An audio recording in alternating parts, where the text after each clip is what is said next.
नमस्कार दोस्तों, स्वागत है आपका आसाम फूड फॉरेस्ट चैनल के इस नए वीडियो में।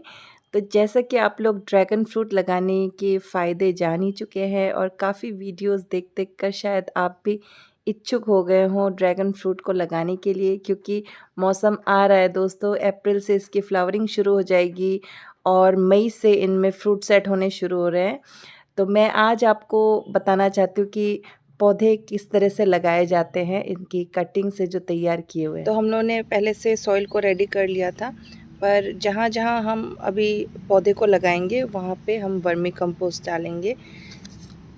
तो मैंने रेडी कर लिया है वर्मी कंपोस्ट और इसमें मैं ऐड कर रही हूँ बायोवीटा ग्रैन्यूल्स। ये सीवीड फर्टिलाइज़र है और इसमें काफ़ी कुछ है, आप देख सकते हैं पीछे लिखा हुआ है इसके।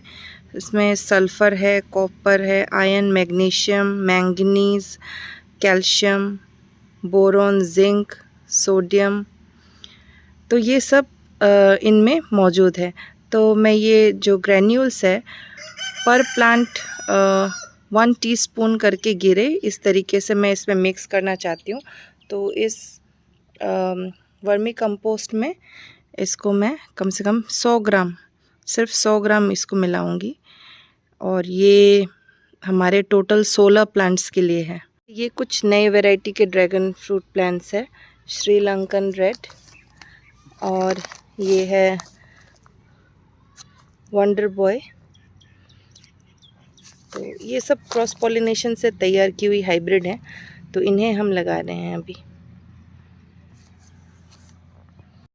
आप ड्रैगन को लगाने से पहले ऐसे पोस्ट लगा लीजिए, फिर वहाँ की मिट्टी को अच्छे से आप गुड़ाई कर लीजिए। इस तरीके से लम्प्स नहीं होने चाहिए, पूरी तरह से ये भुरभुरी होनी चाहिए। दोमट मिट्टी या फिर जो अच्छे मिट्टी होती है फर्टाइल, वहाँ पे अच्छा होता है ड्रैगन।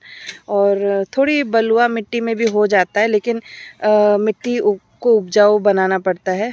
पूरी तरह से रेत होगा तो भी नहीं होगा ये। तो अब हम इसमें गोबर की खाद मिलाएंगे।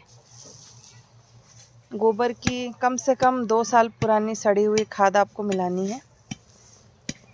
इसी में आप दीमक की दवा भी मिला सकते हैं, फोरेट, फोरोन ऐसा टाइप का मिलता है, तो वो आप 20 ग्राम जैसा हर एक पोस्ट में डाल सकते हैं, चारों तरफ की मिट्टी में अच्छे से मिलाकर। इसकी जड़ें ज़्यादा डीप नहीं जाती हैं, जड़ें इसकी ऊपर ही रहती हैं, तो आपको इतना नीचे तक उसमें गोबर की खाद वगैरह नहीं देना है। बस जो मिट्टी आपने उठाई है पोस्ट के पास, उस मिट्टी में आपको ये सब डालना है। मिट्टी को मिक्स कर दो ऐसे।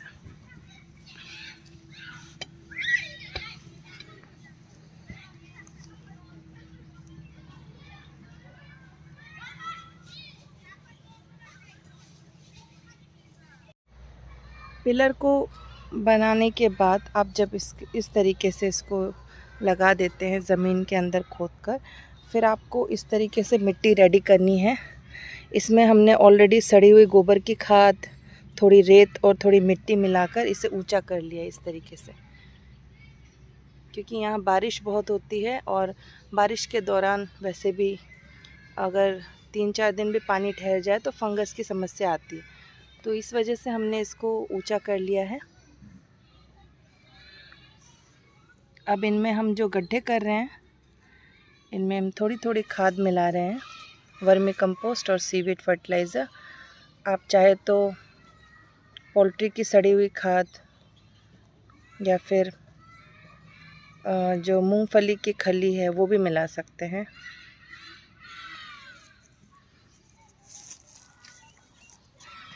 बस थोड़ा थोड़ा आपको मिलाना है, क्योंकि आप रूटेड प्लांट्स लगा रहे हैं जिनमें रूट्स आ चुकी हैं। अगर कटिंग लगा रहे हैं तो मैं बार बार कह रही हूँ कि आप इसमें कोई खाद मत दीजिए जब तक उसकी रूट्स नहीं निकलती। इन प्लांट्स में रूट्स ऑलरेडी अच्छे से डेवलप हो चुकी है और ऊपर से ये भी निकल चुका है नई शूट, तो इसे भी हम अभी लगाएंगे।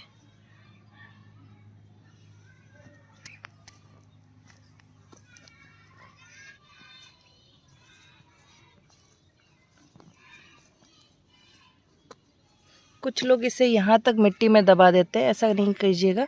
इसको बस थोड़ा सा आपको स्टडी रखने के लिए जितना चाहिए बस उतना ही आपको मिट्टी में दबाना है। तो इस तरीके से पिलर के चारों साइड आपको 4 ड्रैगन के पौधे लगा देने हैं। दोस्तों लगाते समय एक चीज़ और आपको ध्यान में रखनी है, आपको इस पिलर के एकदम नज़दीक यानी यहाँ सटा के नहीं लगाना है, क्योंकि यहाँ गीला रहता है पोस्ट, तो इसमें सड़न आ जाती है। तो इसलिए हम प्रॉपर डिस्टेंस में ही इसको लगाते हैं।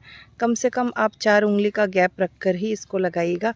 धीरे धीरे ये जब डालियाँ बड़ी हो जाती है तो अपने आप ये पिलर से सट जाती हैं, उनमें रूट्स आ जाती हैं। तो अभी जब नए रोपण करते हैं आप, तो इसको इससे 4 उंगली के गैप में ही लगाइएगा।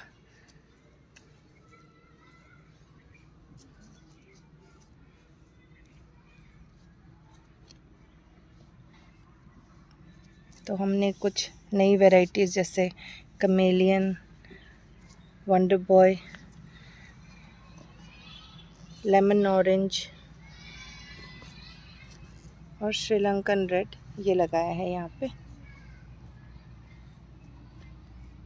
आप ड्रैगन फ्रूट के प्लांट्स को जब लगाते हैं तो कोशिश कीजिएगा उनकी जो आइडेंटिटी है उसे अच्छे से लगा के रखें।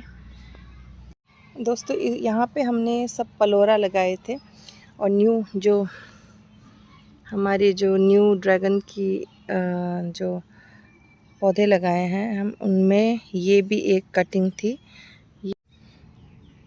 ये जो कटिंग हमने लगाई पलोरा की, ये मैच्योर पौधे की है जिनमें ऑलरेडी फ्रूटिंग आ चुकी थी। तो देखिए हमने इसको अक्टूबर में लगाया था कोकोपीट में, और इसमें बड आ गया है, फ्लावर बड।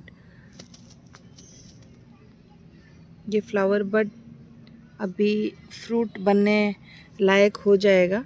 मैं इसकी अपडेट वीडियो आपको शेयर करती रहूँगी।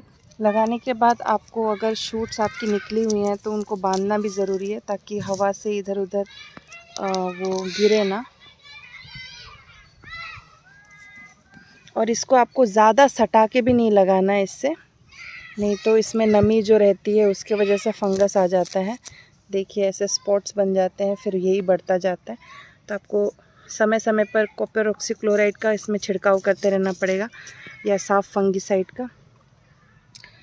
तो इस तरीके से आपको लगाना है और इसको बांध देना है। तो दोस्तों आज की वीडियो में इतना ही, और फिर मिलेंगे एक नई वीडियो के साथ, एक नई जानकारी के साथ। तब तक के लिए ख्याल रखिए। नमस्कार।